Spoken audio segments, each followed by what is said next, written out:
श्री स्वामी समर्थ. नमस्कार स्वामी भक्तांनो. स्वामी भक्तांचे अनुभव या चॅनलवर तुम्हा सर्वांचे मनपूर्वक स्वागत आहे. स्वामी तुमच्या सर्व चांगल्या इच्छा पूर्ण करोत आणि तुम्हाला सुखात आनंदात ऐश्वर्यात ठेवोत, हीच स्वामींचरणी प्रार्थना. आज मी तुम्हाला स्वामी सेवेकरी दादांना आलेला अनुभव त्यांच्या शब्दात सांगणार आहे. दादा म्हणतात, परिध्यास चित्ती असे दर्शनाचा, जाणून या भाव हा अंतरीचा, आशीर्वाद मिळो या लेकरा, नमस्कार साष्टांग श्री स्वामी समर्था.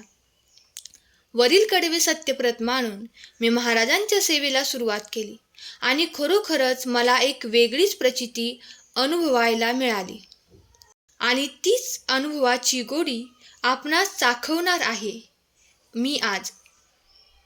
दादा म्हणतात, मी मार्च 1999 साली 10वी पास झालो. तेव्हापासून घरीच स्वामीचरित्राचे पारायण चालूच होते. परंतु माझे त्यावेळी महाराजांवर एवढी काही श्रद्धा नव्हती, परंतु सेवा मात्र सुरूच ठेवली होती. नंतर काही दिवसातच माझा 10वीचा निकाल लागला. त्यामध्ये महाराजांच्याच कृपा आशीर्वादाने 60% गुण मिळाले. त्यानंतर मात्र इतर मुलांप्रमाणेच माझीही पुढील प्रवेशाच्या कामासाठी धावपळ सुरू झाली. मनात असे ठरवले होते की कॉलेजच्या गुंत्यात अजिबातच पडायचे नाही. तर त्या अवस्थेत मला ITIचा आशेचा किरण वाटू लागला. कारण मला कॉलेजच्या वातावरणाचा अगदीच कंटाळा आला होता व त्यातच माझ्या वर्गमित्रांचे त्यांच्या इच्छित ठिकाणीच प्रवेश चालू झाले. आता फक्त मी एकटाच पडलो. बाकीच्यांचे कॉलेजेस सुरूही झालीत, परंतु मला अजूनही काहीच हातीच लागलेले नव्हते.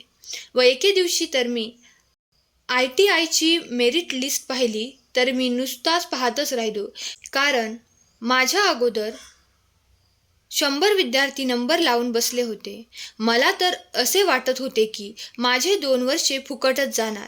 त्याच कारणाने मी मध्यंतरी सर्व आशा सोडून दिली होती. परंतु मला आई वडिलांनी समजावले होते की तू महाराजांची सेवा सोडू नकोस, आणि महाराजांच्या कृपेने तसेच झाले. ही वाट होती अंधारी, भोवताली अंधार होता, महाराजांनी ठेवला हात पाठी, हाच एक आधार होता. आणि शेवटच्या 3ऱ्या लिस्टमध्येच महाराजांनी माझा नंबर लावला. मी 1999 ते 2001 हा कालखंड ITIच्या प्रशिक्षणात घालवला. त्याचबरोबर माझी सेवा देखील चालूच होती. कारण मला माहीत होते, जो करील सेवा शेवटी तोच खाईल मेवा. या वाक्यावरून माझी आता स्वामींवरील निष्ठा चांगलीच कट्टर झाली होती. आणि त्यानंतर 2001 साली ITIचा निकाल लागला. त्यात मला 70% गुण मिळाले. त्यावरच माझ्या नोकरीची समस्या महाराजांनीच पैलतीराला नेली. मुंबईतील विक्रोळी येथे मला गोदरेज कंपनीत 2 वर्षाच्या शिकाऊ प्रशिक्षण म्हणून नियुक्ती करण्यात आली.